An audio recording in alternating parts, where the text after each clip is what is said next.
स्वागत है आप सभी का इंग्लिश क्लास में। मेरा नाम है भूमिका चौहान। आज की क्लास के अंदर हम करेंगे लिटरेचर के जितने भी क्वेश्चंस और चैप्टर्स मैं आप लोगों को अभी तक पढ़ा चुकी हूँ। आपकी दोनों बुक्स के फर्स्ट 3 चैप्टर्स जो है वो कंप्लीट हो चुके हैं, ठीक है। तो दोनों बुक से 3 चैप्टर्स जो हो गए हैं उन्हीं के एमसीक्यूज मैं यहाँ पर आपके लिए लेकर आई हूँ। कुछ सिंपल एमसीक्यूज भी है, कुछ वैल्यू बेस्ड भी है, तो मजा आएगा आप लोगों को। इससे क्या होता है, अब आप बोलोगे मैम एमसीक्यू तो हमारे एग्जाम में आता ही नहीं है, मतलब लिटरेचर का एमसीक्यू थोड़ी ना पूछते हैं, आप ऐसे क्वेश्चंस क्यों करवा रहे हो? ऐसे क्वेश्चंस इसलिए करवा रही हूँ क्योंकि मुझे मालूम है अगर मैं आपको बोलूंगी कि तुम अपना चैप्टर रिवाइज कर लो तो तुम इतने निकम्मे बच्चे हो कि तुम जाके इंग्लिश का तो चैप्टर स्पेसिफिकली रिवाइज नहीं करोगे। इसलिए what I am doing is, यहाँ पर मैं आपके लिए जो क्वेश्चंस लाई हूँ इनके थ्रू आपके चैप्टर्स ऑटोमेटिकली रिवाइज हो जाएंगे। जो इंपॉर्टेंट डिटेल्स हैं चैप्टर्स की वो आपकी रिवाइज हो जाएंगी और एग्जाम में जब क्वेश्चंस आएंगे तो आप उन चीजों को यूज करके अपना एक अच्छा आंसर लिख सकते हो। आ गई बात समझ में? तो अब ये कंफ्यूजन हटा देना स्टार्टिंग में कि भाई मैम आता ही नहीं है, मैम एमसीक्यू तो पूछते ही नहीं है। क्लियर? यस, स्टार्ट करें। अ लेटर टू गॉड हो गया, नेल्सन मंडेला जी हो गए, 2 स्टोरीज अबाउट फ्लाइंग हो गया, तो आपके अ ट्रायम्फ ऑफ सर्जरी हो गया, डस्ट ऑफ स्नो हो गया। सारे चैप्टर्स उठाकर मैं आज आपके लिए यहाँ पर लेकर आई हूँ। तो अब रेडी रहना, ठीक है। हर एक क्वेश्चन के 4 ऑप्शंस होंगे कुछ इस तरीके से। Who is the protagonist of a letter to God? 4 options, Lencho, the postmaster, government official या द प्रीस्ट। अभी प्रोटैगनिस्ट क्या होता है बच्चा? कौन होता है प्रोटैगनिस्ट? प्रोटैगनिस्ट मतलब होता है हीरो। अरे हमारे अ लेटर टू गॉड कहानी का हीरो कौन है? किसी को पता है? बहुत सिंपल सा क्वेश्चन है। आप बोलोगे हाँ मैम बहुत सिंपल क्वेश्चन है, आंसर क्या होगा? जल्दी जल्दी आंसर करो यार। यस, ऑप्शन नंबर ए, लेंचो। कौन है हमारी कहानी का hero? Lencho. Next, what is Lencho's primary occupation? क्या करता है लेंचो का प्राइमरी ऑक्यूपेशन क्या है? फार्मर है, टीचर है, मर्चेंट है या कारपेंटर है?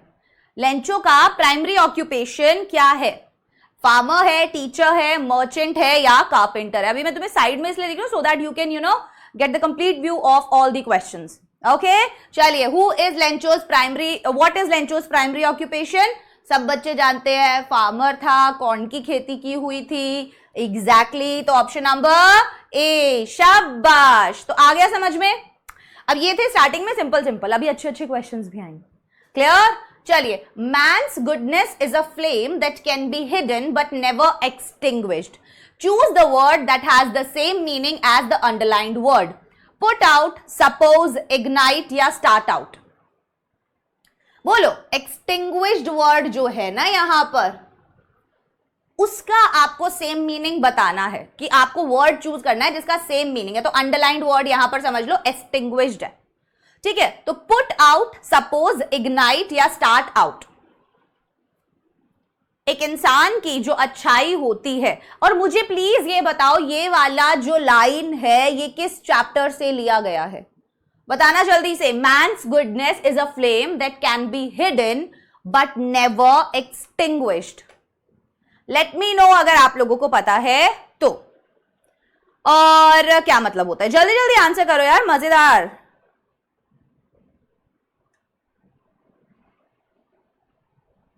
बोलो, एक्सटिंग्विश्ड का सेम मीनिंग क्या निकल कर आएगा?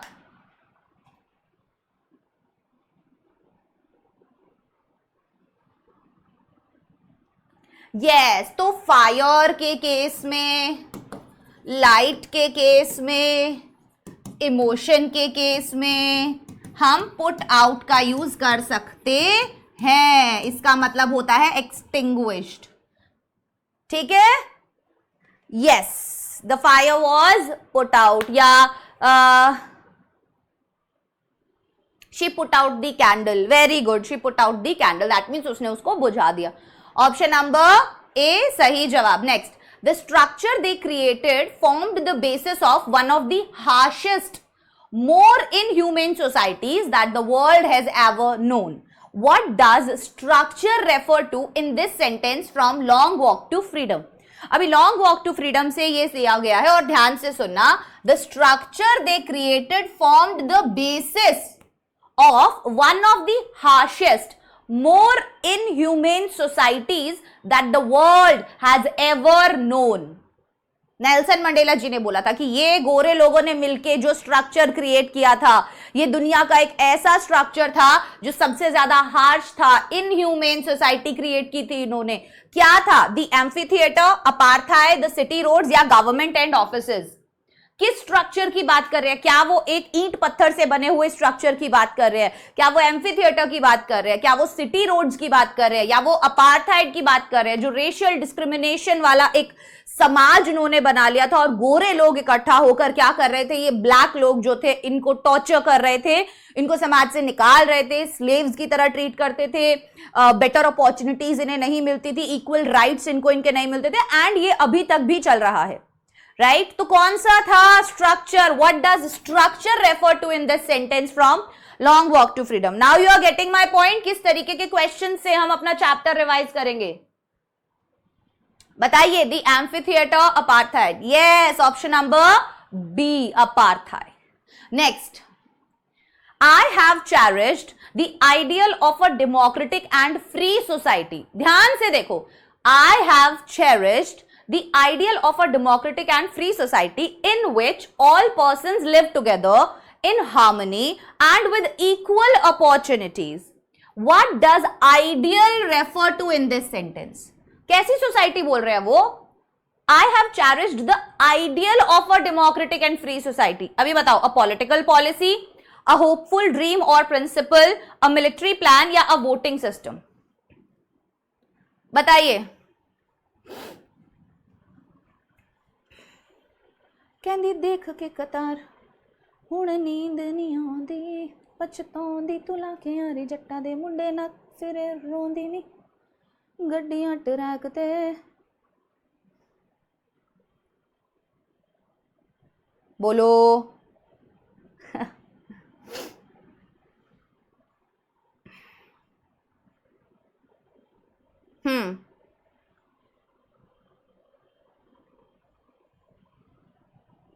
बहुत बढ़िया, वेरी गुड। अ होपफुल ड्रीम और प्रिंसिपल। तो ideal of a democratic and free society मतलब होता है कि मैंने हमेशा से चेरिश किया है। द आइडियल मतलब एक होपफुल ड्रीम या प्रिंसिपल, कि भाई एक डेमोक्रेटिक और फ्री सोसाइटी का जो प्रिंसिपल होता है ना, ये जो एक चीज होती है, मैं हमेशा से चाहता हूं कि वो यहां पर आए।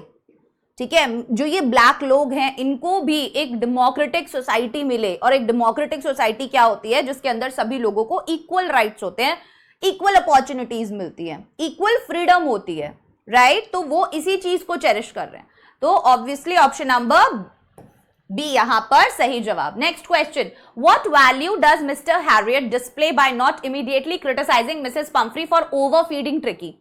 अब मिसेस पंफ्री क्या कर रही थी? ट्रिकी को बहुत ज्यादा प्यार प्यार में खाना खिला रही थी। अब जब वो ट्रिकी को बहुत ज्यादा प्यार प्यार में खाना खिलाती हैं, तो क्या वैल्यू मिस्टर हैरियट डिस्प्ले करते हैं? वो इमीडिएटली उनको क्रिटिसाइज नहीं करते, है ना? वो उनको बुरा भला नहीं कहते, वो उन्हें समझाते हैं। इससे क्या पता चलता है मिस्टर हैरियट के बारे में? अवॉइडेंस ऑफ कॉन्फ्लिक्ट, कि भाई लड़ाई झगड़ा अवॉइड करना है, कि मेरे को क्यों ही कलेश करने हैं।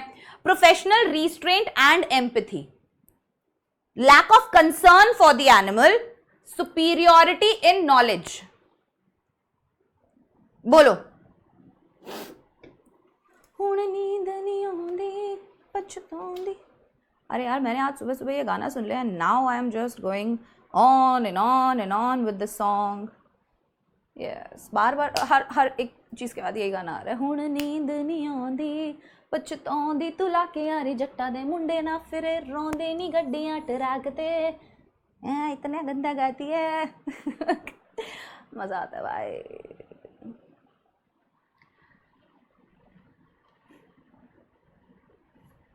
What value? Yes, option number B, professional restraint and empathy. तो कहीं ना कहीं वो क्या फील कर रहे थे? वो कहीं ना कहीं समझ रहे थे किसके बारे में? मिसेस पंफ्री के बारे में, कि भाई प्यार करती है, राइट? वो प्यार करती है और वो आई नो एकदम से उसको क्रिटिसाइज करेगी तो शायद उसको बुरा लगेगा। बिल्कुल। तो एम्पैथी क्या होता है? When you feel what someone else is feeling, that is empathy. What you feel, भाई आप एक्चुअल में when you feel what someone else is feeling. ठीक, आगे बढ़ते हैं. Why can Mrs. Pumphrey's love for Tricky be seen as harmful?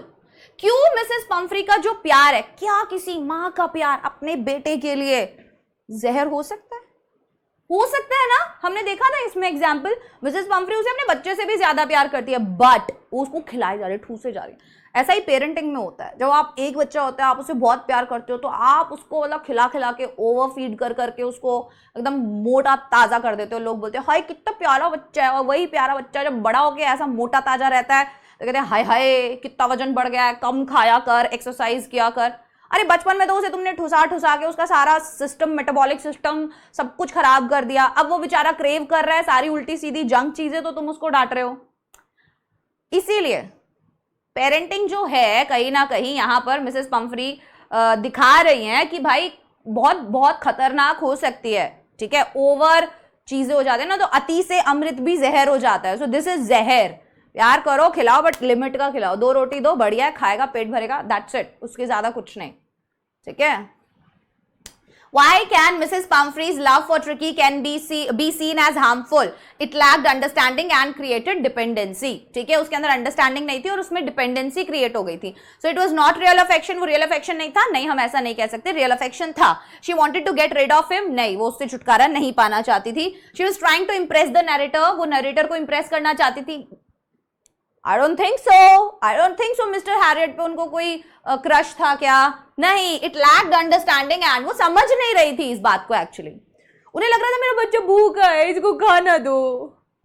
भूखा नहीं है वो, लालची है वो, ग्रीडी है वो, खाना देख के रुक नहीं पाता है. समझे? What does Anil's decision to continue trusting Hari after the theft suggest about his character? अभी अनिल का जो डिसीजन था टू कंटिन्यू ट्रस्टिंग हरी, अभी हरी ने क्या किया? हरी ने की चोरी, पर अनिल ने उसको उस चोरी के लिए कुछ नहीं कहा. वो ऑलरेडी चोरी कर रहा था छोटी छोटी, वो थोड़ा बहुत 1-1 रुपया रोज उसमें से निकाल के बचा के अपने पास रख लेता था. बट बाद में जब उसने उसका सारा पैसा चुरा लिया था जो उसको मिला था बुक पब्लिश करने से, तो उसके बाद भी उसने उस पर कोई कार्रवाई नहीं की. ये जो डिसीजन था अनिल का after the theft suggest about his character, तो ये उसके कैरेक्टर के बारे में, एज एन अनिल के कैरेक्टर के बारे में क्या बताता है? ही इज नाइव मतलब innocent and unaware of Harry's action.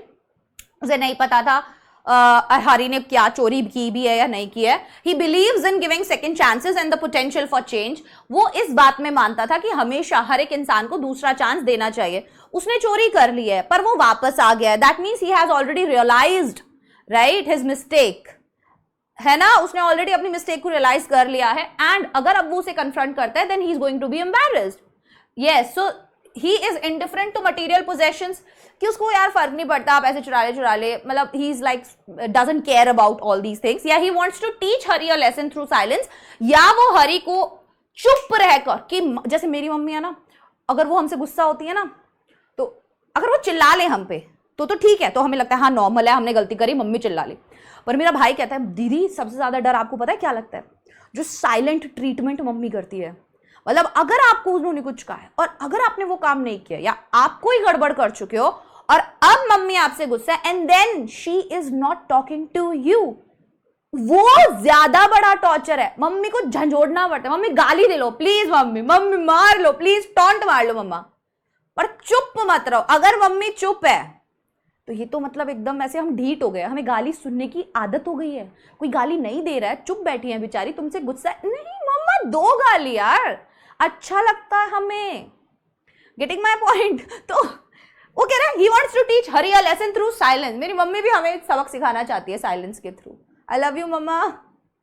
He wants to teach Hari a lesson through silence. ना. Option number B, very nice. वो बिलीव करता है सेकंड चांसेस में एंड उसको समझ आ जाता है that he is trying to improve, है ना, he is trying to change. तो क्यों मैं उस चीज के बीच में आऊं और उसे embarrass करूं बेफालतू में? I think this sort of understanding जो है वो हम so called mature लोगों में होनी चाहिए. Do you have that understanding and maturity? मतलब यार तुम तो छोटे छोटे बच्चे हो, बट इतना तो मुझ में भी नहीं है, मैं भी चिल्ला देती हूँ.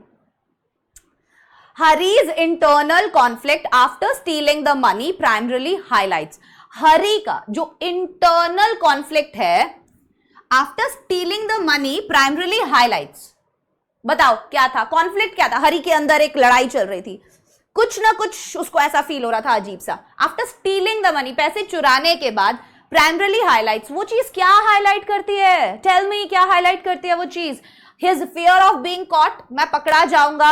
His struggle between his past habits and emerging conscience, कि उसका जो स्ट्रगल था कि भाई मैं हमेशा से चोर रहा हूं, तो एकदम से तो नहीं बदल सकता, टाइम लगेगा बदलने में।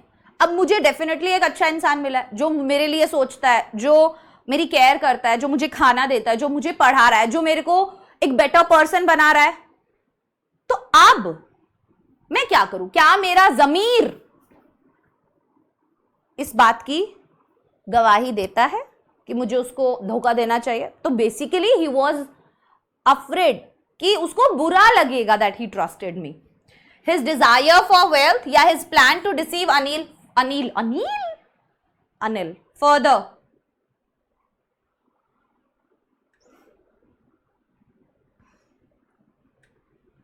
कहंदी देख के कतार हुण नींद नहीं आंदी, पछताउंदी तू लाख यारी जट्टां दे मुंडे ना फिरे रोंदी नी, गड्डियां ट्रैक ते हाय हाय। Hari's internal, obviously option number B, his struggle between his past habit and emerging. Yes.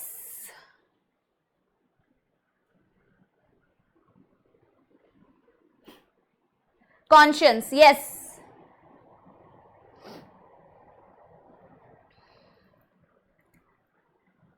या तो वो बोल रहा है कि भाई उसका जो एक इमर्जिंग कॉन्शियंस था, कॉन्शियंस एज इन उसका जमीर था जो अब धीरे धीरे सुधर रहा था।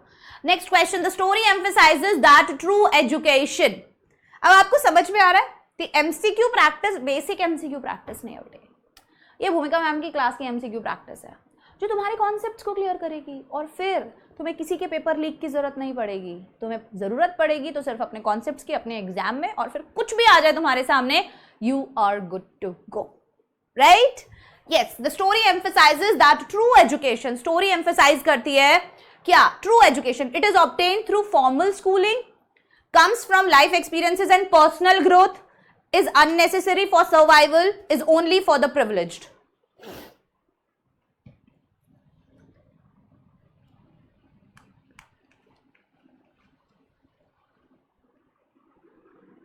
बताओ, the story emphasises that true education, so story emphasise करती है सही एजुकेशन फॉर्मल स्कूलिंग से ही ऑब्टेन की जा सकती है, लाइफ एक्सपीरियंस और पर्सनल ग्रोथ से आती है, is unnecessary for survival या is only for the privileged, तो obviously comes from life experiences and personal growth. I think yes, ये बहुत एक important चीज है जो आप लोगों को भी समझनी चाहिए कि आप लोगों को लगता है कि ये जो एजुकेशन नाम की चीज है ना, ये सिर्फ स्कूल में मिल रही है और यही एजुकेशन हमें काम आने वाली है। एक्चुअल में आप जितनी भी चीज़ें पढ़ रहे हो ये सब तो काम आएगा ही आगे जॉब वगैरह में, करियर वगैरह में, बट जो मेन चीज़ काम आने वाली है this is the experience. And that's why मैं बच्चों को बोलती हूँ कि यार आप लोग ना, ठीक है, किताब में से पढ़ रहे हो, किताबी कीड़ा बुक वॉर्म बने हुए हो, बट प्लीज ट्राई करा करो कि आप जितनी भी करिकुलम्स आपके स्कूल के अंदर एक्स्ट्रा एक्टिविटीज, आपके एक्स्ट्रा करिकुलर एक्टिविटीज होती है, उन सब में प्लीज आप पार्टिसिपेट किया करो, बिकॉज उससे आपको समझ में आएगा चीज़ों का। आप अगर स्पोर्ट्स में हैं तो आप स्पोर्ट्स में पार्टिसिपेट कीजिए, आपके अंदर एक स्पोर्ट्समैनशिप डेवलप होती है कि कैसे लोगों के साथ मिलके काम किया जाता है, हार क्या होती है, जीत क्या होती है, हार्डवर्क क्या होता है, ठीक है। आप स्टेज पे जाया कीजिए, कोई स्पीच डिबेट वगैरह हो रहा है, उन चीज़ों में पार्टिसिपेट कीजिए ताकि आपकी पब्लिक स्पीकिंग जो है वो अच्छी हो, ताकि आपका कम्युनिकेशन अच्छा हो, ताकि आपका अंदर का जो स्टेज फियर है वो कम हो जाए, राइट। तो केवल किताब किताब किताब किताब किताब किताब किताब से मुझे बहुत गंदे लगते हैं वो बच्चे, इतना नहीं करना चाहिए, बिकॉज आपके मार्कशीट में मार्क्स आए ना आए, ठीक है, अगर मार्कशीट में बहुत अच्छे मार्क्स है तो आप कुछ कर ही लोगे, बट अगर मार्कशीट में मार्क्स अच्छे नहीं आ रहे, please try to make yourself a person जो कमरे में एंटर करता है तो चार लोग उसको देख रहे हैं and they can feel your presence कि भाई बंदा आया है कमरे के अंदर, that you have the personality, you have the manners, you have the confidence, right. वो चीजें होनी चाहिए। You should be confident about your self कि भाई मैं तो कर दूंगा ये चीज, तो आपका वो पॉजिटिव एटीट्यूड, और ये सब इन सभी एक्स्ट्रा करिकुलर एक्टिविटीज से ही आता है, तो ट्राई किया करो, ठीक है, उन सब को भी करने का, स्पोर्ट्स में रहा करो, एक्स्ट्रा करिकुलर एक्टिविटीज में रहा करो, डांस में जाया करो। नहीं आता है डांस, कोई बात नहीं, मैं स्टेज पे जाऊंगा, नाचूंगा, जैसा आता है वैसा नाचूंगा। सिखाओ मैम, मुझे सिखाओ कैसे नाचते हैं। Getting my point? मेन चीज इसमें क्या है? फियर, और उसको ही हमें खत्म करना है, ठीक है ना? Yes, what does the dust of snow symbolise in the poem? Dust of snow जो है वो क्या सिंबलाइज करता है पोम के अंदर, बताइए। The arrival of winter, a bad omen, a small positive event that brings a change in mood, या pollution on the trees. Delhi में तो पोल्यूशन ही बोलेंगे भाई, दिल्ली में तो पोल्यूशन ही बोलेंगे।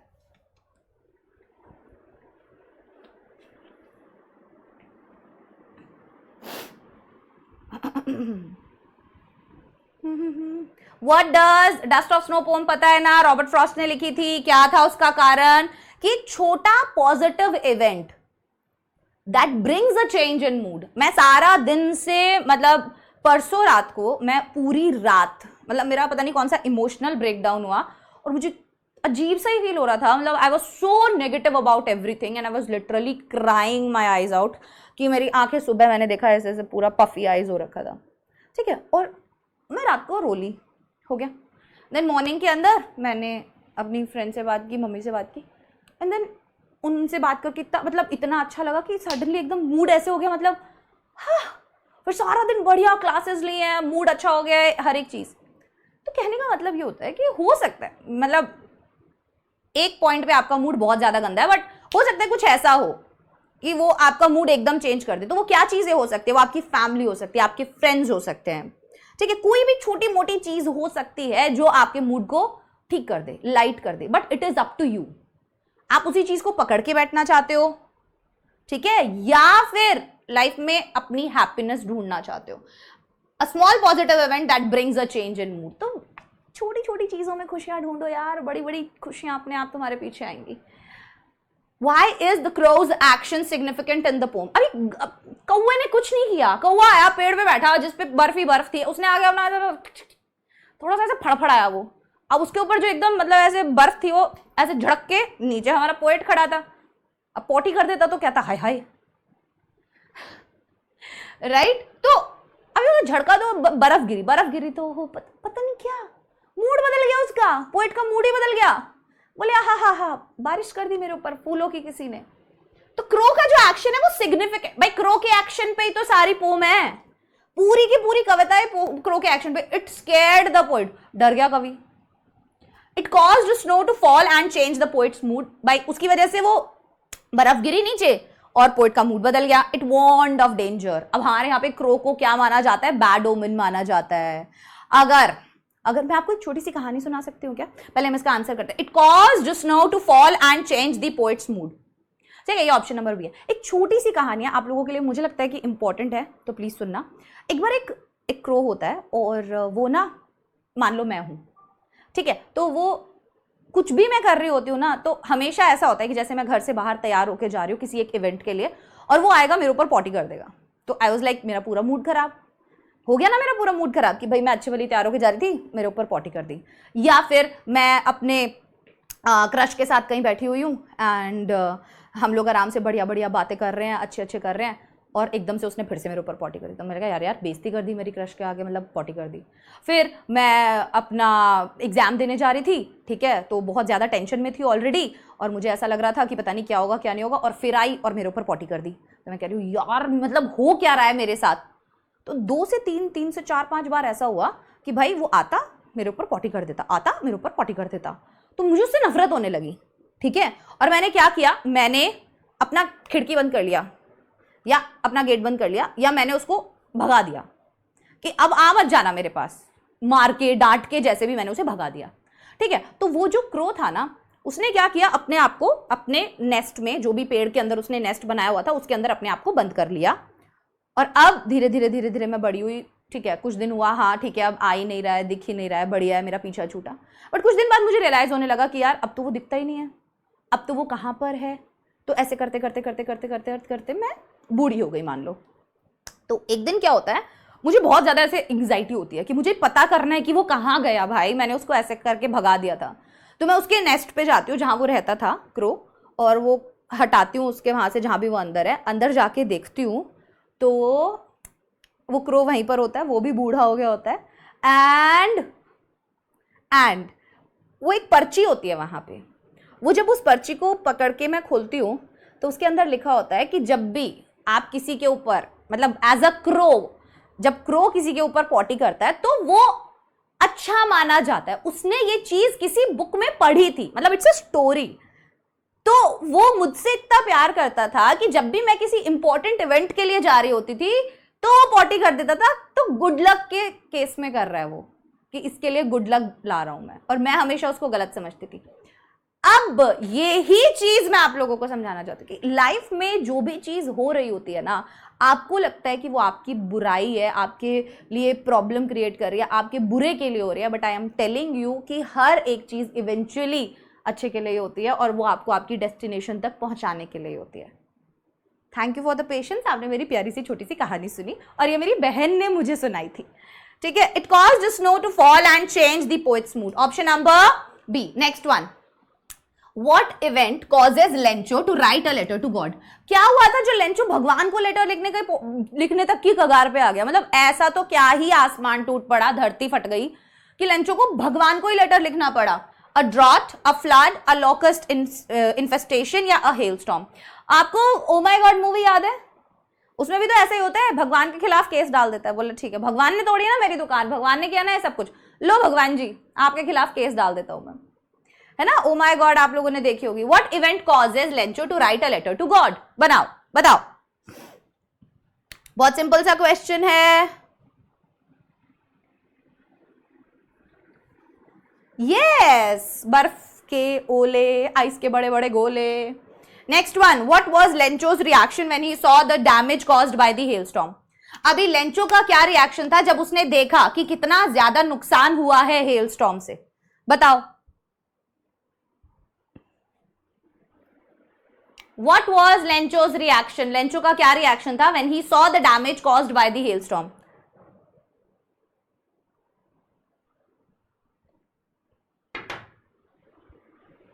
क्या था उसका? He was overjoyed, he was indifferent, he was angry, he was despairing and hopeless. बताओ, despairing and hopeless वाला बहुत ज्यादा दुखी हो गया था वो, hopeless हो गया था। It was during those long and lonely years that my hunger for the freedom of my people became a hunger that could not be satisfied. कह रहे हैं वो इन्हीं लंबे सालों, अकेले सालों के दौरान हुआ, सालों वाला सालों नहीं, years वाला सालों, that my hunger for the freedom of my people, कि ये जो मेरी भूख थी कि मुझे मेरे लोगों के लिए आजादी चाहिए, became a hunger that could not be satisfied. वो एक ऐसी भूख बन गई जो किसी और चीज से सेटिस्फाई हो ही नहीं सकती थी। And what does hunger refer to in this sentence? अब इस सेंटेंस के अंदर हंगर का एक्चुअल में मतलब है क्या? किस हंगर की बात करें? Lack of food, deep desire for justice, feeling of weakness या नीड फॉर रिकग्निशन? किस तरीके की? नेल्सन मंडेला कौन सी भूख की बात कर रहे हैं? भूख बोला है उन्होंने, that deep desire for justice, कि उनको डिजायर मतलब वो चाहते हैं न्याय मिले मुझे, मेरे लोगों को। अगला question, the policy of apartheid created a deep and lasting wound in our country and its people, what does apartheid refer to in this sentence? क्या बोल रहे हैं? जो पॉलिसी है अपार्थाइड की, created a deep and lasting wound, इसने कहीं ना कहीं एक बहुत ही गहरा और बहुत एक लास्टिंग वुंड जो कई जन्मों तक सही ठीक होगा, बोले ऐसा एक घाव हमारे ऊपर छोड़ दिया इस अपार्थाइड पॉलिसी ने, ठीक है, मेरे लोगों पर, मेरे देश पर। What does apartheid refer to in this sentence? क्या मतलब है इसका? A cultural event, a form of education, a system of racial segregation या a natural disaster? What is apartheid? And this is really very important. You should know because this is the main theme of the chapter Nelson Mandela. In the entire chapter, he is talking about this policy. He is talking about the fight all the freedom fighters fought, right, for this policy. So you should know what is apartheid and every small detail of the chapter, right? So obviously a form of education, a natural disaster, a cultural event या a system of racial segregation. Option number C, A, B, C, D. हम ऐसे कर रहे हैं A, B, C, D. ठीक है, a cultural event, a form of education, a system of racial segregation, a natural disaster. Option number C, a system of racial segregation. Next one, Tricky's transformation in the surgery shows that. Tricky का जो transformation है surgery के अंदर, chapter के अंदर as in, वो क्या दिखाता है? Love and luxury cure illness, simplicity and routine promote well-being, changing places changes people, dogs adjust better without owners. भाई ओनर नहीं होगा तो कम से कम शांति रहेगी दिमाग में, ओनर तो खिला खिला के पागल कर दे रहा है, शुगर रश हो रहा है मुझे, और ये खाने की बात सुन सुन के actually I am hungry. Yes,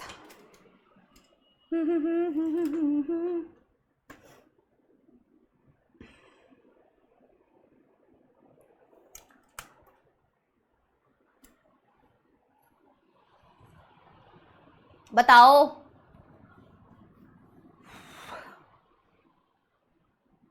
क्या?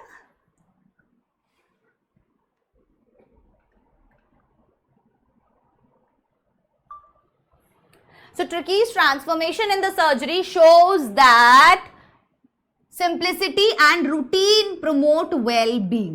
है ना कि भाई अब तुम आराम से रहो, सिंपल खाना खाओ, अपना रूटीन फॉलो करो तो तुम्हें बीमारी होगी ही नहीं. अभी तुम बेफालतू में जंक फूड ठूस ठूस के खाते रहोगे, ठीक है, कोई एक्सरसाइज नहीं करोगे, तुम्हारा पेट पूरा भरा हुआ है और फिर भी तुम सोच रहे हो कि सामने आए हाय पिज्जा आ गया खा लेता हूं. नहीं करना, वो बिल्कुल भी नहीं करना, क्योंकि ट्रिकी के किसने, ओनर ने भी यही किया था. क्या हो गया, बेचारा बीमार हो गया, इतना बीमार हो गया कि उल्टियां कर रहा है, जीभ लटक गई बाहर. Right, yes. चलिए option number B. What does the narrator's decision to not return Tricky too soon reflect? Narrator का जो डिसीजन था कि इतनी जल्दी नहीं भेजते भाई, आपने बढ़िया ब्रांडी आ रही है, वाइन आ रही है, अंडे आ रहे हैं, खाना आ रहा है बढ़िया बढ़िया, ब्रेकफास्ट लंच डिनर, क्या था रीजन? सोचो, चारों ऑप्शंस हैं आपके सामने.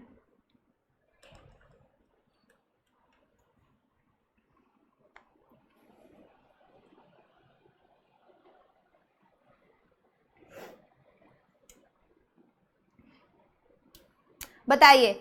His love for animals,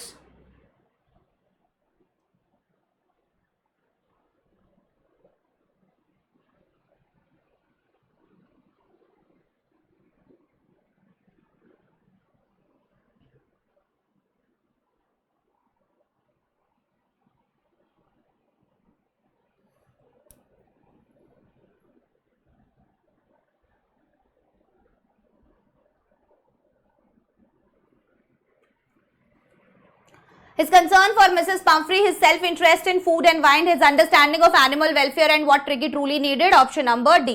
तो basically he was not selfish, वो चाहता था कि कुछ दिन ये बिल्कुल ठीक हो जाए फिर मैं भेजूंगा. थोड़ा सा सेल्फिश उसके अंदर ये आ रहा था, बट उसे लगा कि नहीं, मिसेस पम्फ्री जो है वो बहुत प्यार करती है और उनके पता नहीं क्या हालत हो रही होगी, सो दैट्स वाई उसने अंडरस्टैंड किया इस बात को और एनिमल वेलफेयर को भी, and what tricky truly needed, और ट्रिकी को क्या चाहिए, क्योंकि वो भी कहीं ना कहीं मिसेस पम्फ्री को मिस कर रहा था. Anil's lifestyle reflects which core value? Anil का जो लाइफस्टाइल था वो क्या कोर वैल्यू रिफ्लेक्ट करता है? Materialism, contentment with simplicity, ambition for wealth, dependence on others. क्या रिफ्लेक्ट करता है? Anil's lifestyle reflects which core value?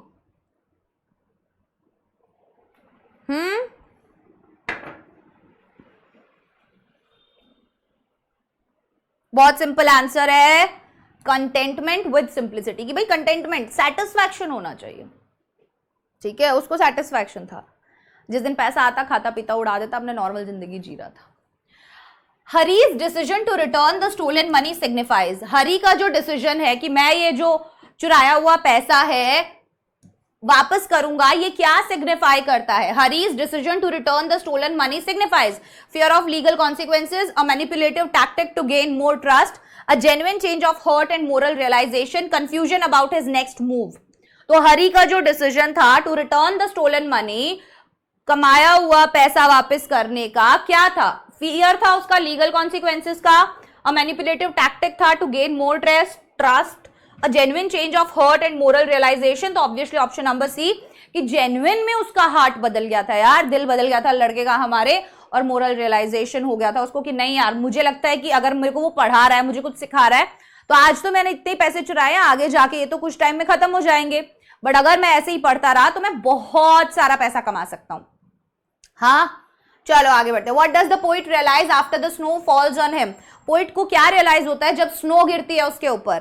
That the weather is turning harsh, that birds are messy, that his day wasn't as bad as he thought, that nature is dangerous. बताओ, what does the poet realise after the snow falls on him?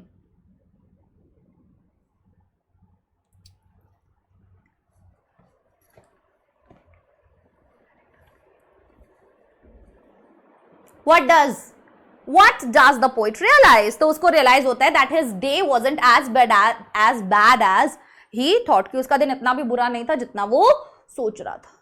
ठीक है. Which value is best reflected through the poem? कौन सा value best reflect किया गया है? poem है dust of snow. Hard work leads to success, nature can heal and uplift, winter brings joy, silence is powerful. Which value is best reflected through the poem? Hard work leads to success, nature can heal and uplift, winter brings joy, silence is powerful.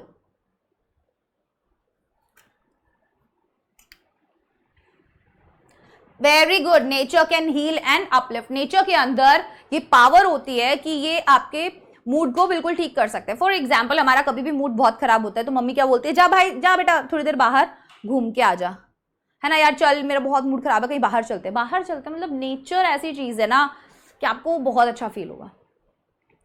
ठीक है, आपके mood को automatically ठीक कर देते हैं. हम vacations पे कहीं घूमने जाते हैं, कितना अच्छा लगता है हम लोगों को, हमारा एकदम से मूड जो है वो बदल जाता है. What is the central message of dust of snow? Dust of snow का central message क्या है? Nature is unpredictable, regret is permanent, small moments can change our perspective, we should be afraid of crows. क्या है central message? क्या है? हमें crow से डरना चाहिए. नेचर अनप्रेडिक्टेबल होता है, रिग्रेट परमानेंट होता है, या small moments can change our perspective, हमारा नजरिया बदल सकते हैं छोटे छोटे मोमेंट्स जिंदगी के, नेचर के. क्या है? What is the central message of dust of snow? Good. Small moments can change our perspective. Next one. What does Lencho request in his letter to God? Lencho क्या request करता है अपने letter to God में? A new plow, money to buy seeds, 100 pesos, better weather. क्या चीज मांगता है वो भगवान से सीधा? बोले अब आपने सब कुछ सत्यानाश तो कर ही दिया है, तो ऐसा करो मेरे साल भर का मेरा और मेरा परिवार चलाने का पैसा दे दो, और थोड़ा इतना एक्स्ट्रा पैसा भी मुझे चाहिए कि मैं वापस से खेती कर सकूं.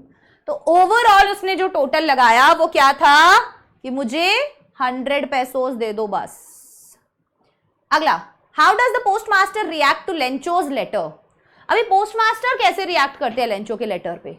ही लाफ्स एट इट, उसके ऊपर हंसते हैं. ही इज इनडिफरेंट, उन्हें कोई फर्क नहीं पड़ता. He decides to help Lencho, वो डिसाइड करते हैं कि मैं लेंचो की मदद करूंगा. या he sends the letter back, या फिर वो लेटर वापस भेज देते हैं कि भाई रख अपना लेटर, मैं कहां से जाऊं भगवान के पास, पागल हो गया क्या? तेरा लेटर देने के चक्कर में मैं अपने आप को मार लूं कि हाँ जी सर आपके लिए लेटर लेके आया हूं सर, एक ने लिखा था. मतलब इतना डेडिकेशन भी नहीं है मुझे मेरे जॉब को लेके कि पोस्ट मास्टर हूं तो मैं मर ही जाऊं भगवान तक लेटर पहुंचाने के लिए.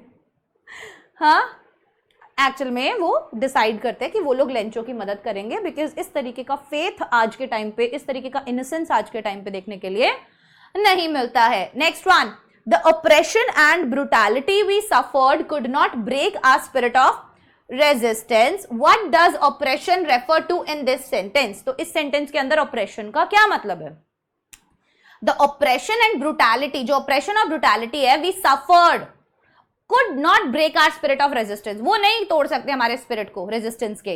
What does operation refers to in this sentence? Operation मतलब natural disaster, mental illness, unjust treatment and control, या मिलिट्री ट्रेनिंग. ऑपरेशन का मतलब क्या है? बताओ जल्दी से. Natural disaster, mental illness, unjust treatment and control.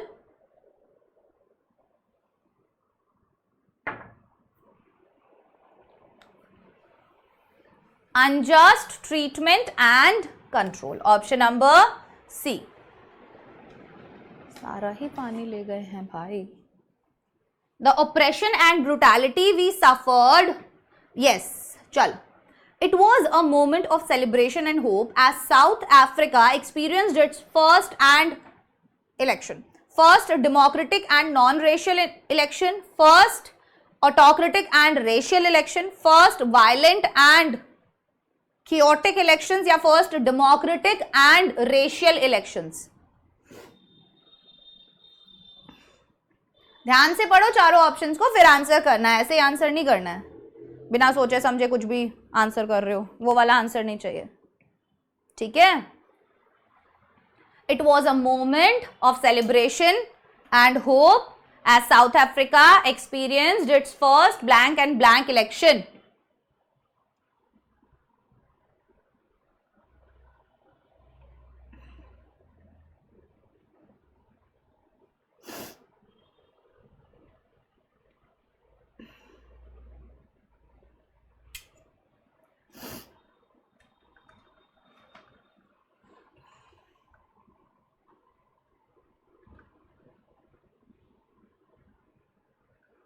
बताओ.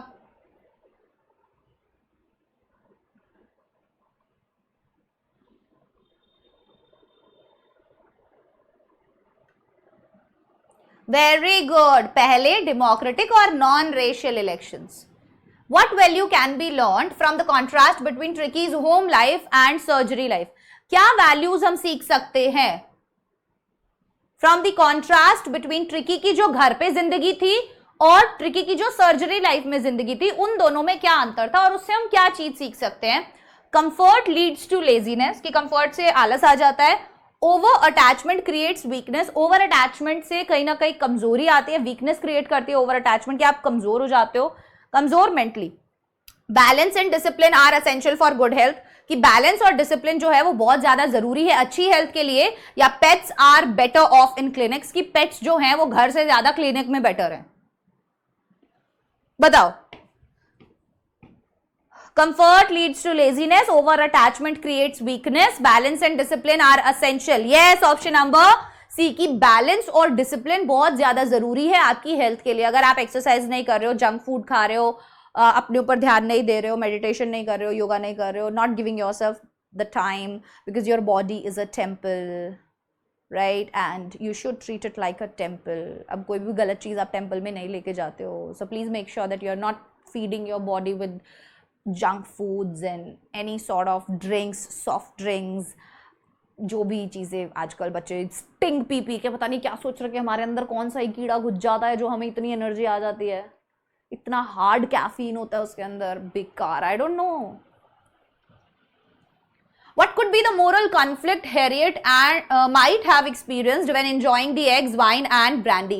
कि what could be the moral conflict? क्या moral conflict हो सकता है Harriet might have experienced, जो Harriet ने experience किया हो शायद when enjoying the eggs, wine and brandy, जब वो eggs, wine और brandy enjoy कर रहे थे उस दौरान. What could be the moral conflict? क्या moral conflict हो सकता है? He wanted more, और चाहिए. 4 पैक के बाद जब होता है ना, इंसान बोलता है, जब इंसान को बहुत ज्यादा चढ़ जाती है. देखा आपने नशेड़ी लोगों को जो बहुत ज्यादा दारू वारू पीते और अल्कोहल पीते, कंज्यूम करते, देखा उन लोगों को, मैंने देखा है. वो क्या करेंगे जब 4 पैक हो जाएंगे ना, फिर उन्हें और चाहिए, फिर उन्हें और चाहिए. तो यहां पर भी हमारे हैरियट को और चाहिए. He felt guilty but justified it for ट्रिकीज good. उन्हें बहुत गिल्टी फील होता है पर वो उसे जस्टिफाई करते हैं कि ये तो ट्रिकी की भलाई के लिए कर रहा हूं मैं. He believed he deserved a reward. उसे लग रहा था भाई अपने को तो रिवॉर्ड बनता है यार, मैंने इसके कुत्ते को ठीक किया यार, मेरे को चाहिए prize, reward, and this is my reward. या he thought Mrs. Pumphrey owed him. बोलो. बी ऑप्शन, उसे गिल्टी फील होता है पर जस्टिफाइड भी लगता है क्योंकि उसमें ट्रिकी की भलाई भी थी. ठीक है, तो दोनों चीज फील हो रही है, एक तरफ गिल्टी भी फील हो रहा है, एक तरफ फील हो रहा है यार ट्रिकी का भी तो इसमें भलाई है. Why is Mrs. Pumphrey's behavior towards Tricky described as too loving?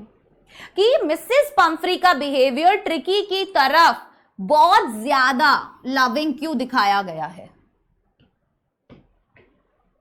She cared more for appearances than health. She misunderstood how to truly care for a pet. She wanted Tricky to be helpless. या she did not trust doctors, कि भाई वो doctors पे तो मतलब एकदम बिल्कुल कुछ ट्रस्ट ही नहीं करती थी।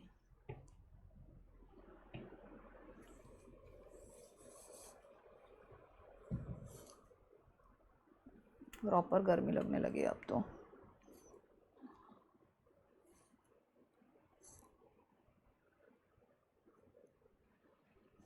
चलिए बांध लिए हैं अपने अपने बाल, ठीक है। Why is Mrs. Pumphrey's behavior towards Tricky as too loving? She cared more for appearances than health. She misunderstood how to truly care for a pet. तो ऑब्वियसली वो समझ ही नहीं पा रही थी कि एक्चुअल में एक पेट की केयर क्या होती है। Over feeding is not care, right? Yes, the narrative suggest that trust can be easily broken and hard to rebuild, transform individuals and inspire change. This is from a thief's story वाला chapter जो है। only be given to the deserving, Anil और हरी वाला chapter जो था, lead to one's downfall.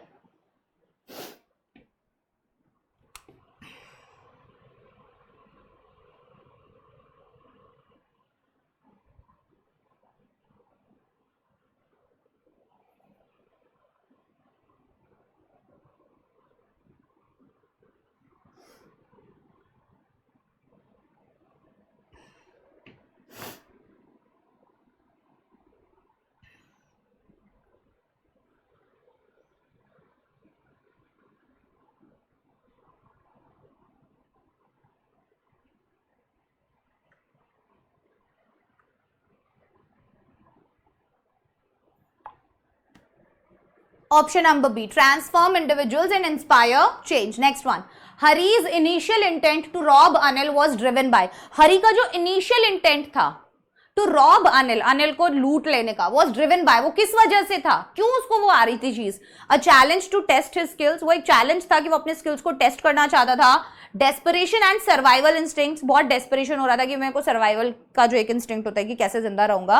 A desire to teach Anil a lesson, वो अनिल को एक लेसन सिखाना चाहता था। या peer pressure में आके कि आसपास के लोग भी चोरी कर रहे हैं, मुझे भी करनी है।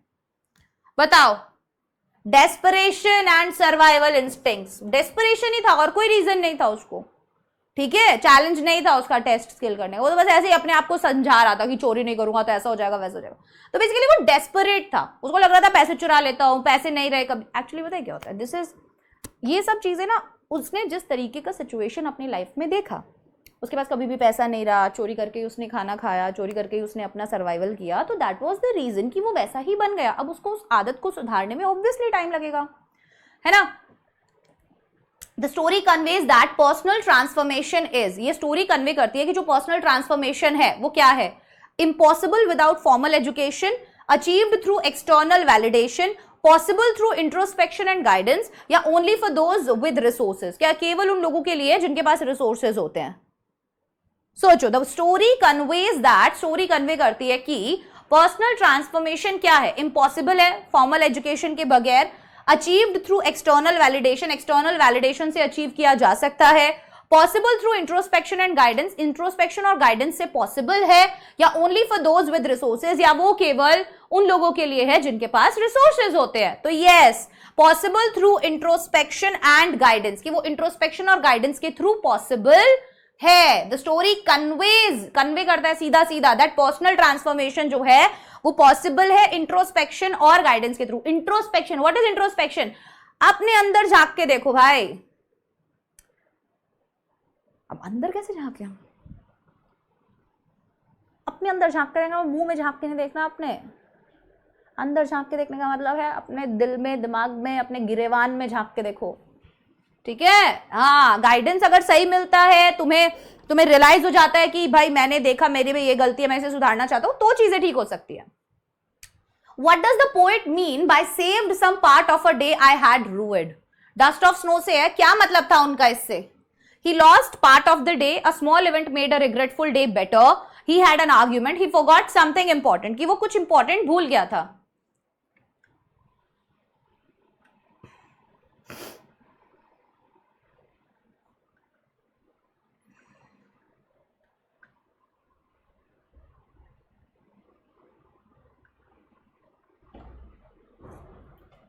बताओ, A small event made a regretful day better. Good. कि एक छोटे से इवेंट ने उसका एक ऐसा दिन जो वो रिग्रेट कर रहा था उसको बेटर कर दिया था, उसके मूड को बदल दिया था. What kind of transformation does the poet experience? Poet किस तरीके का ट्रांसफॉर्मेशन एक्सपीरियंस करता है? From sadness to calm, from regret to hope, from anger to revenge या from confusion to fear? बताओ. From sadness to calm, from regret to hope, from anger to revenge या from confusion to fear? किस तरीके का transformation experience करता है poet? Dust of snow से है. फ्रॉम सैडनेस टू काम, तो फ्रॉम रिग्रेट टू कंफ्यूजन. पहले अपने डे को रिग्रेट कर रहा था और फिर होपफुल हो गया उसका दिन कि मैं अपने दिन को अभी भी बेहतर कर सकता हूं. What does the choice of the crow and hemlock tree signifies? अभी देखो, पोएट ने क्रो को ही क्यों चुना, पोएट ने हेमलॉक ट्री को ही क्यों चुना? ये दोनों तो बैड ओमेन माने जाते हैं. कोई भी बुरी चीज की बात जब करनी है, गलत दिखाना है, डार्क कोई चीज दिखाना है, फॉर एग्जाम्पल कोई भी बुरी चीज, गलत चीज, डार्क चीज दिखानी होती है तो we usually use red and black colour. ठीक है, हम लाल रंग खून से रिलेटेड या ब्लैक कलर डार्क से रिलेटेड दिखाते हैं. बट जब हमें प्योरिटी दिखानी है, पीस दिखाना है, कामनेस दिखानी है, पॉजिटिविटी दिखानी है, then we use light colours as an white colour, orange colour, है ना.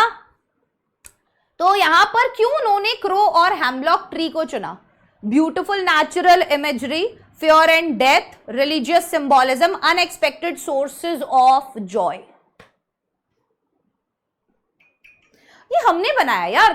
कौवा अब शगुन लाता है, हमने बनाया है, हमने, हमारे काम है ये हेमलॉक ट्री. अब आप खुद ही सोचो ना कि कितने सारे कलर्स को हमने अलग अलग धर्मों में बांट रखा है. मतलब ग्रीन इनका है, केसरिया इनका है, ऑरेंज इनका है, वाइट इनका कलर है ना. लोग मतलब अलग अलग, और आजकल लोग इन चीजों पर लड़ाइयां करते हैं. मैंने कल परसों एक वीडियो देखा, उसके अंदर एक इंसान वहां पे गया हुआ था, रेस्टोरेंट में गया हुआ था, एंड वहां पर टिश्यू पेपर्स थे, and those tissue papers were of orange colour. So they started a chaos around it कि भाई तुम तो पता नहीं क्या कर रहे हो और क्या प्रमोट कर रहे हो.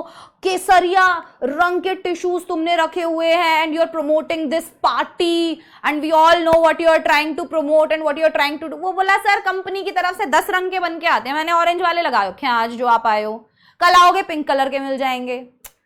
Getting my point? So why we are doing all these things? Don't understand. Yes, so unexpected sources of joy, है ना. जैसे कलर्स है, अब हमारे अंदर, हम लोगों के कल्चर में, आप लोगों को देखो वैसे तो दिखाया जाता है कि सफेद रंग को नहीं मतलब मानते हैं, है ना, बुरा मानते हैं कि आप कोई भी एक ऐसी चीज है, कोई आपकी शादी है तो आप उस दिन सफेद नहीं पहन सकते हो, कोई एक पूजा है घर में तो उस दिन आपको सफेद नहीं पहनते. सफेद यूजुअली किसी की डेथ हो जाती है या कोई बुरी चीज होती है तो आप व्हाइट पहन रहे हो. बट आप ये भूल जाते हो कि आप जो शादी का गठजोड़ा बनाते हो वो सफेद कलर के कपड़े से बना रहे हो. समझे? तो आप लोगों ने ये बांटा हुआ है कलर कि आप खुद तो उस कलर को बुरा बोल रहे हो कि नहीं नहीं नहीं व्हाइट नहीं पहनना इस टाइम पे, नहीं नहीं लाइट कलर नहीं पहनना, रेड ही पहनना है. दूसरी तरफ अगर हम क्रिश्चियंस में देखें तो वो शादी का उनका पूरा ड्रेस ही व्हाइट होता है. क्योंकि हम लोगों ने बनाया हुआ है, कोई कलर अच्छा बुरा नहीं है ना. What was the actual response of Lencho's letter? Lencho के लेटर का actual response क्या था? Lencho received exactly 100 peso. Lencho received more than 100 pesos. Lencho received less than 100 pesos. या Lencho did not receive any money. या Lencho को कोई पैसा मिला ही नहीं.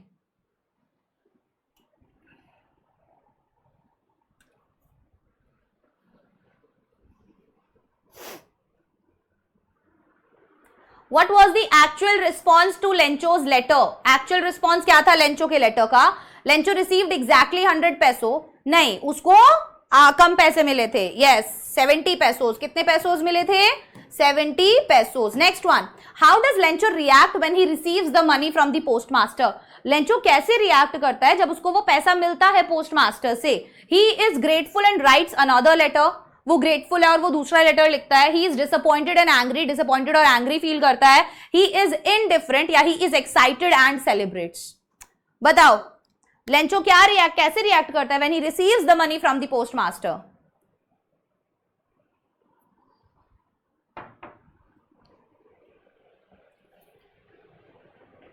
he is grateful and writes another letter, he is disappointed and angry, he is indifferent या he is excited and celebrates.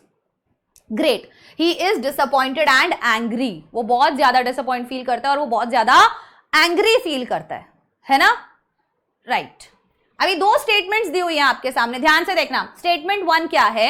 Lencho was a prosperous farmer with a large harvest. Statement 2 है Lencho's crops were destroyed by a hailstorm. दो statements है. अब कौन C true है कौन सी false है बताना है. बोथ स्टेटमेंट्स आर ट्रू, दोनों स्टेटमेंट्स ट्रू हैं. Statement 1 is true, statement 2 is false. पहली वाली सही है, दूसरी वाली गलत है. स्टेटमेंट 1 इज फॉल्स, पहली गलत है, स्टेटमेंट 2 वाली सही है, या बोथ स्टेटमेंट्स आर फॉल्स, या दोनों स्टेटमेंट गलत है. तो क्या वो एक प्रॉस्परस फार्मर था बहुत बड़ी हार्वेस्ट के साथ? नहीं, नॉर्मल एक आम किसान था. भले छोटी सी पहाड़ी की चोटी पे अकेला उसका घर था, खेती करता था, उसी से उसका घर चलता था, है ना, वही उसके साल भर की कमाई थी. तो पहली वाली है फॉल्स और दूसरी वाली है ट्रू. तो क्या होगा? First is false, statement 2 is true, क्योंकि उसकी सारी फसल खराब हो गई थी. अगर एक प्रॉस्परस होता फार्मर तो अगर एक साल की फसल खराब भी हो गई तो साल भर काट लेता, ऐसा नहीं था. चलो, दो स्टेटमेंट्स है. Lencho wrote a letter to God asking for a new plough, या Lencho asked for 100 pesos in his letter to God. बनाओ.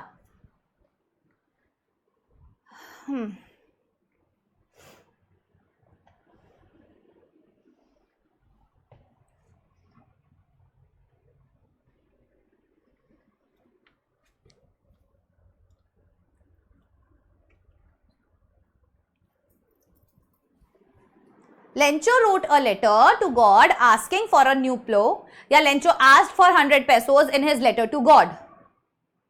Yes, statement 1 is false, statement 2 is true. भाई पैसे ही तो मांगता और कुछ तो नहीं मांगता. Mandela believed that every man has duties to his family and to his religion, race, friends या country. दो तरीके की ड्यूटीज बताई थी. हर एक इंसान की दो ड्यूटीज होती है. Number 1 duty towards his family and the next one towards his country. Option number C. Next one, Mandela said the oppressor and the oppressed alike. दोनों एक है. अगर तुम्हें लग रहा है कि ऑप्रेसर पे ज्यादा, मतलब ऑप्रेसर ही है जो बेड़ियों में बंधा हुआ है, नहीं, जो ऑप्रेस्ड ही है वो ही बेड़ियों में बंधा हुआ है, नहीं, जो ऑप्रेसर है, जो तुम पे अत्याचार कर रहा है, वो भी कोई आजाद नहीं है. are robbed of their culture, humanity, rights या wealth. बताओ.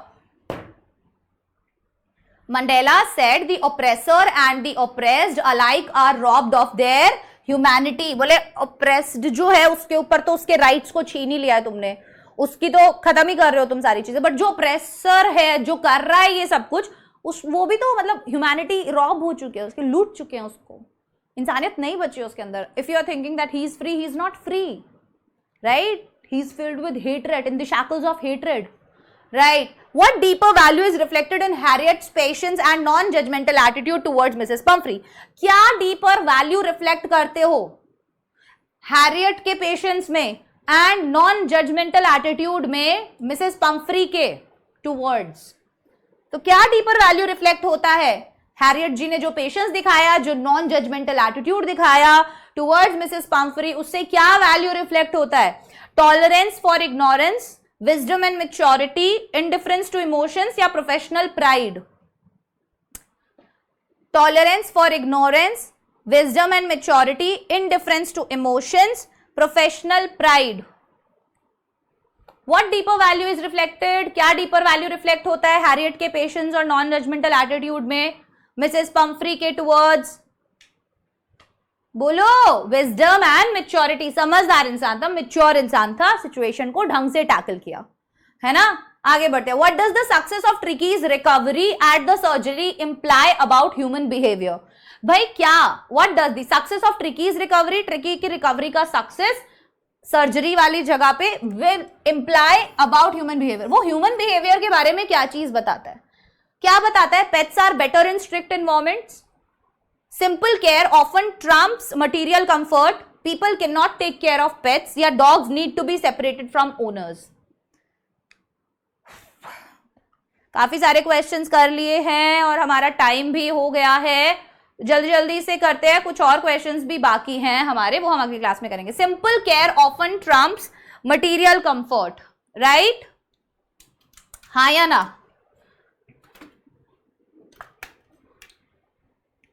ठीक है।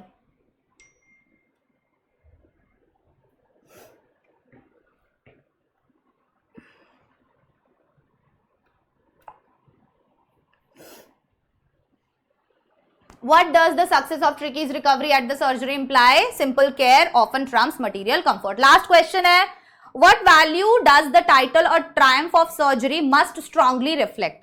इसको आप अभी कमेंट सेक्शन में कमेंट करके जाओगे इस क्वेश्चन के आंसर को। So I wish and I hope कि आपको आज की क्लास के अंदर मजा आया होगा। बहुत मजेदार क्वेश्चंस मैंने आप लोगों को प्रैक्टिस करवाए, ठीक है? और आशा करती हूँ कि आप इसी तरीके से क्लास के अंदर बने रहेंगे, प्रैक्टिस करते रहेंगे, कुछ भी भूलने नहीं दूंगी। ये जो फॉरगेटिंग कर्व आता है ना तुम्हारे लाइफ में कि तुमने एक चीज को 10 दिन पहले पढ़ा एंड आफ्टर 10 डेज तुम भूलने वाले हो, मैं भूलने ही नहीं दूंगी तुम्हें। मैं ऐसे ही क्वेश्चंस करवा के प्रैक्टिस करवा के तुम्हारे उस कर्व को काट दूंगी, ठीक है? तो ये थी हमारी आज की क्लास बच्चा पार्टी। कैसा लगा आपको क्लास बताना जरूर। अगर चैनल पर नए हो, चैनल को सब्सक्राइब कर दो, वीडियो को लाइक कर दो, बेल आइकन को प्रेस कर दो ताकि तुम्हें नोटिफिकेशंस मिलते रहे। And obviously Vedantu one of the best platform है 9th और 10th के लिए। Please do subscribe the channel and I wish all the very best. Bye bye, take care.